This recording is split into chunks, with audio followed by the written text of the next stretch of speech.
Кильян Мбаппе хочет перейти в лондонский Арсенал. Провал Баварии. ПСЖ одной ногой в 1/4. Тоттенхэм намерен забрать Де Йонга у Барселоны. Обо всем этом и многом другом вы узнаете в этом ролике. А перед его началом я хотел бы сказать о том, что у меня есть телеграм-канал, в котором ты найдешь актуальные новости из мира футбола, а также трансляции матчей топовых чемпионатов.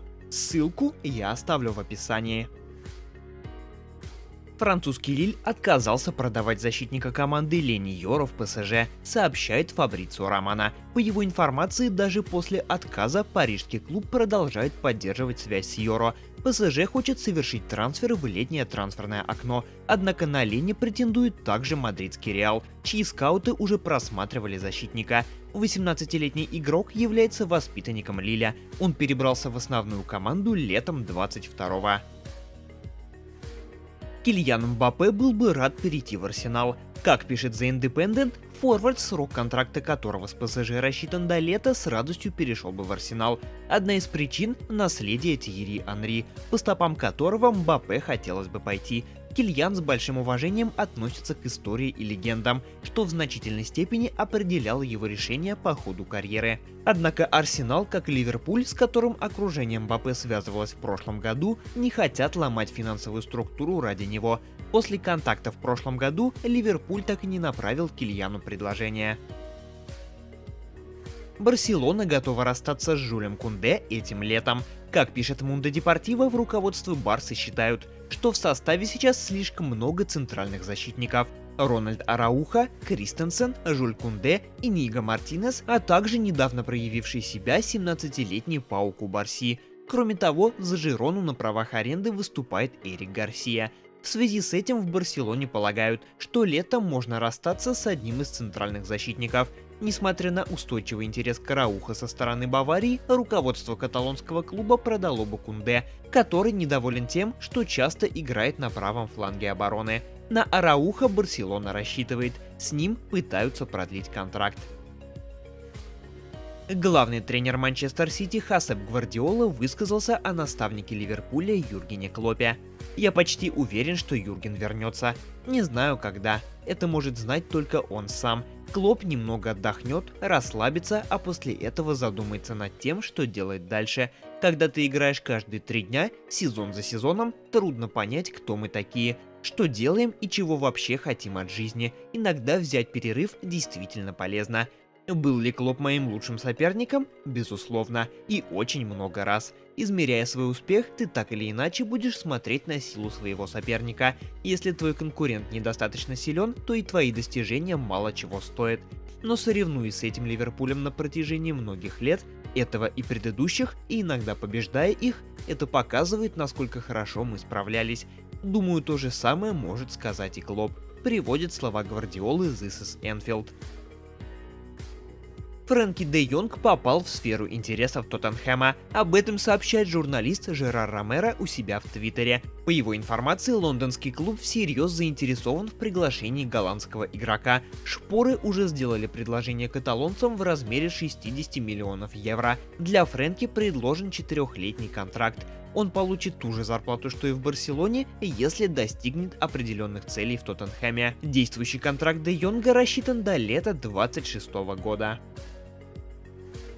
Полузащитник мадридского Реала Тони Кросс высказался о незасчитанном голе Лейпцига в ворота испанской команды в рамках первого матча 1/8 финала Лиги Чемпионов. «Я думаю, это чистый гол. Мне кажется, судья зафиксировал офсайд, потому что игрок встал на пути вратаря. Но вратарь не мог добраться до мяча в этом моменте, поэтому гол нужно было засчитывать. С этим не поспорить», приводит слова немецкого футболиста Марка. На второй минуте матча нападающий немецкой команды Беньямин Шешко после подачи в штрафную ударом головой открыл счет. Однако после просмотра ВАР мяч был отменен из-за офсайда. Позже выяснилось, что игрок Лейпцига Бенджамин Хенрикс толкнул голкипера Андрея Лунина, и именно из-за этого гол был отменен. Суд Амстердама вынес решение по делу о контрабанде наркотиков, фигурантом которого является футболист Спартака Квинси Промес, сообщает журналист RTL Уэсли Мейер из зала заседания. Согласно вердикту судебного органа, Промес приговорен к тюремному заключению сроком на 6 лет, как и его сообщник Мерилио. Оба были признаны ключевыми участниками преступной деятельности. Речь идет о контрабанде крупной партии кокаина в конце января 2020 года. Две партии, спрятанные в мешках с морской солью, были доставлены на контейнере-возе из Бразилии. Контрабандистам удалось вывести с борта партию весом 650 килограммов. Таможня перехватила вторую партию весом более 712 килограммов. Доказательства против Промеса в основном состоят из серии перехваченных сообщений.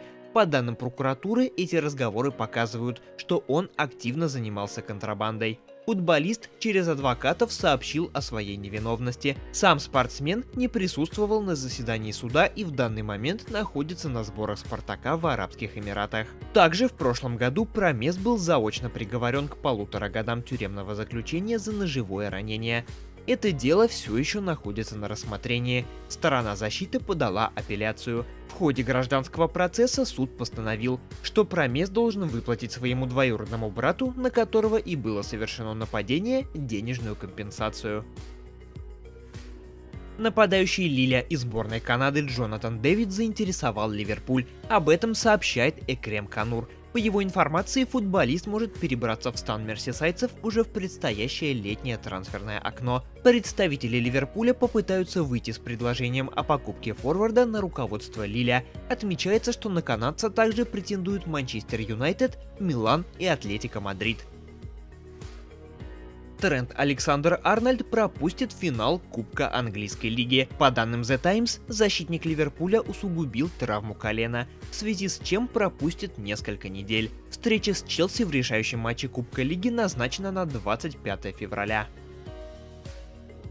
Вчера прошел матч 1/8 финала Лиги Чемпионов, в котором встречались итальянский Лацио и немецкая Бавария. На 69-й минуте форвард хозяев Чиро Иммобиле реализовал пенальти и вывел свою команду вперед. За минуту до этого за грубый фол с поля был удален защитник Баварии Упамекано. Встреча завершилась со счетом 1-0.